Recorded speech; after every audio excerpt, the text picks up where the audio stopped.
Magandang araw mga kaibigan. Ako si Jeronimo Samuel P. Manuncia. At ako naman si Laika Tagayuna at welcome sa Lakas ng Kababaihan. Isang podcast kung saan pinag-uusapan natin ang mga isyong may kinalaman sa kababaihan, empowerment at gender equality.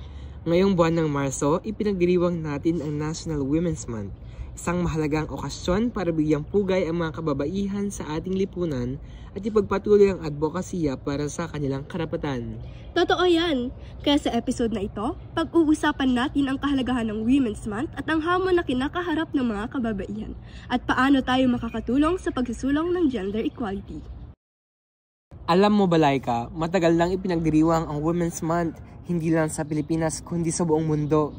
Oo! Nagsimula ito bilang bahagi ng International Women's Day tuwing Marso 8 at sa Pilipinas, pinalawig upang maging isang buong-buong selebrasyon bilang pagkilala sa kontribusyon ng kababaihan sa iba't ibang larangan. Tama ka dyan, Laika, at hindi lang ito simpleng pagdiriwang. Ito rin na isang panawagan para sa patuloy na laban para sa gender equality at women empowerment. Sa Pilipinas, may mga batas tulad ng Magna Carta of Women, RA 9710, na nagbibigay ng proteksyon at suporta sa kababaihan. Pero kahit may ganitong batas, marami pa rin ang kailangang gawin. Isa sa mga matinding hamon ay ang gender pay gap. Sa ilang industriya, mas mababa pa rin ang sahod ng kababaihan kumpara sa kalalakihan sa parehong trabaho. At hindi lang yan, nariyan pa rin ang violence against women, maraming kaso ng harassment at mga domestic violence at minsan, hindi na isa sa katuparan ang hustisya dahil sa stigma at kakulangan ng suporta.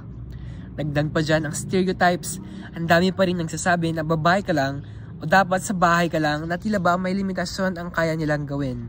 Pero syempre, hindi lang tayo puro problema, may maraming kababaihan ang patuloy na sumasabay sa agos at nagtatagumpay. Oo naman, syempre. Tulad ng mas marami ng babaeng leader sa gobyerno, negosyo at teknolohiya. At sa sports, art at science, marami rin tayong world-class Pinay na nagdadala ng karangalan sa bansa. Isa na riyan si Heidelin Diaz, ang kauna-unahang Pilipinang Olympic gold medalist, na nagpakita na walang imposible para sa isang babae.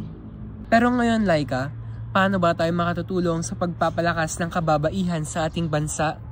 Una, maging edukado sa isyu ng mga kababaihan. Alamin natin ang kanilang mga karapatan at suportahan ang kanilang advokasya. Siyempre, pangalawa, itigil ang sexism at stereotyping. Huwag natin gamitin ang mga salitang mahina o pang babae lang bilang insulto dahil alam naman nating hindi totoo yan. Pangatlo naman, suportahan ang mga kababaihan sa ating paligid. Mga babaeng leader, negosyante, atleta, scientist, o kahit sa simpleng kaibigan na may nangangailangan ng encouragement. Siyempre, higit sa lahat, maging boses para sa equality. Ang laban para sa karapatan ng kababaihan ay laban ng lahat. Hindi lang ng mga babae, kundi pati na rin ng mga lalaki.